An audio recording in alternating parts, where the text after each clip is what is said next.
Hi friends, welcome back to our channel. ഇന്ന് നമുക്ക് വളരെ പെട്ടെന്ന് തന്നെ ഒരു കലത്തപ്പം തയ്യാറാക്കി എടുക്കാം. അപ്പോൾ ഇതിനു വേണ്ടിയിട്ട് അരി കുതിർക്കേണ്ട ഒന്നും ആവശ്യമില്ല. ഇത് നമ്മൾ തയ്യാറാക്കുന്നത് അരിപ്പൊടിയിലാണ്.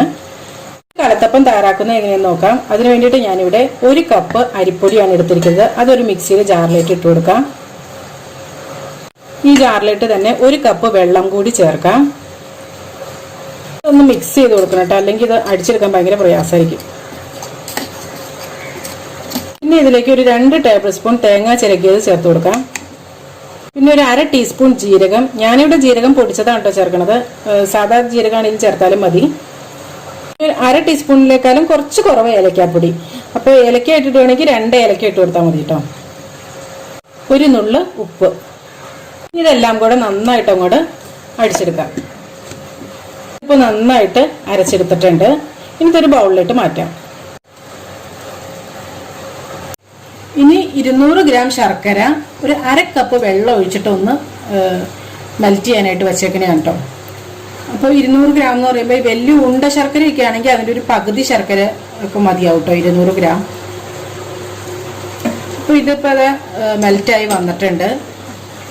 അപ്പോൾ ഇത് അരച്ചെടുത്തതിന് ശേഷം മാത്രം ഈ ശർക്കര മെൽറ്റ് ചെയ്യാനായിട്ട് വെച്ചാൽ മതി കേട്ടോ. കാരണം ഈ നമുക്ക് നല്ല ചൂടോട് കൂടിയുള്ള ശർക്കര പാനിയാണ് വേണ്ടത് കേട്ടോ. ഇപ്പോൾ ശർക്കരയൊക്കെ മെൽറ്റായി വന്നിട്ടുണ്ട്. ഇനി ഇത് നമുക്കിതാ നമ്മൾ അരച്ച് വെച്ച ബാറ്ററിലിട്ട് ചേർത്ത് കൊടുക്കാം.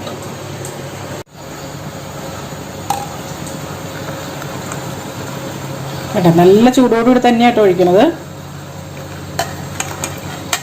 അപ്പോൾ ഇതൊന്ന് മിക്സ് ചെയ്ത് കൊടുക്കാം.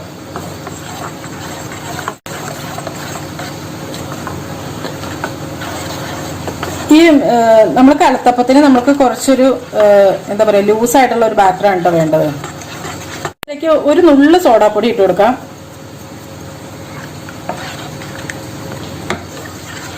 ഒരു കുക്കർ സ്റ്റൗവിൽ വെച്ചിട്ടുണ്ട്. ഇനി ഇതിലേക്ക് 1 ടേബിൾ സ്പൂൺ നെയ്യ് ഇട്ട് കൊടുക്കാം.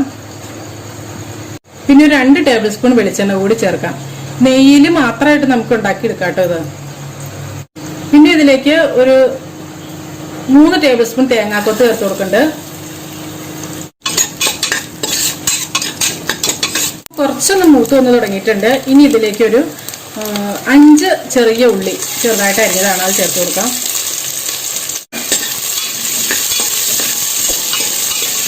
അപ്പോൾ അതായത് ഇപ്പോൾ നന്നായിട്ട് വാടി വന്നിട്ടുണ്ട്. ഇനി ഇതിലേക്ക് ഈ മാവ് ഒഴിച്ചു കൊടുക്കാം.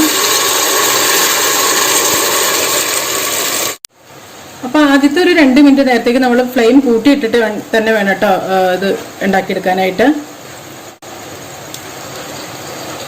ഞാൻ ആദ്യത്തിൽ നിന്ന് കുറച്ചെടുത്ത് മാറ്റി വെച്ചായിരുന്നു, കാരണം മേളിലൊന്നും ഇടാനായിട്ട്.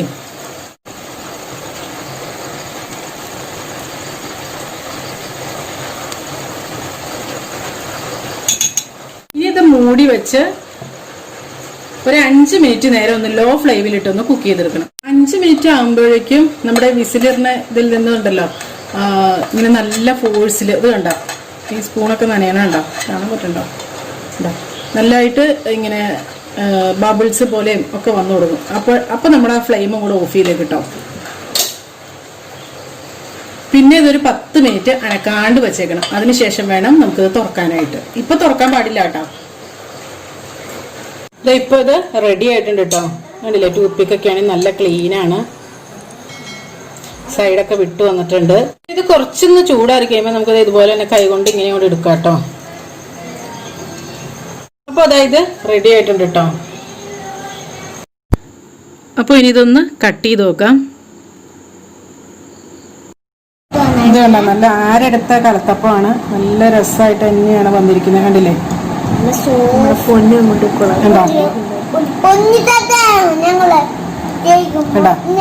നല്ല രസമായിട്ട് തന്നെയാണ് വന്നിരിക്കുന്നത് കേട്ടോ.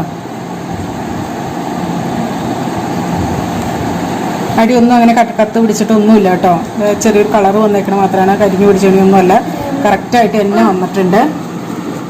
അപ്പോൾ ഇതെല്ലാവരും ഒന്ന് ട്രൈ ചെയ്ത് നോക്കുക കേട്ടോ. എന്നിട്ട് നിങ്ങളുടെ അഭിപ്രായങ്ങളും നിർദ്ദേശങ്ങളും ഒക്കെ കമൻസിലൂടെ അറിയിക്കുക. ചാനൽ ഇതുവരെ സബ്സ്ക്രൈബ് ചെയ്തിട്ടില്ലെങ്കിൽ പ്ലീസ് ഒന്ന് സബ്സ്ക്രൈബ് ചെയ്ത് സപ്പോർട്ട് ചെയ്യുക. അപ്പോൾ നല്ലൊരു റെസിപ്പിയുമായി വീണ്ടും കാണാം. എല്ലാവർക്കും നല്ലൊരു ദിവസം ആശംസിക്കുന്നു. Thank you for watching Aisha's creations.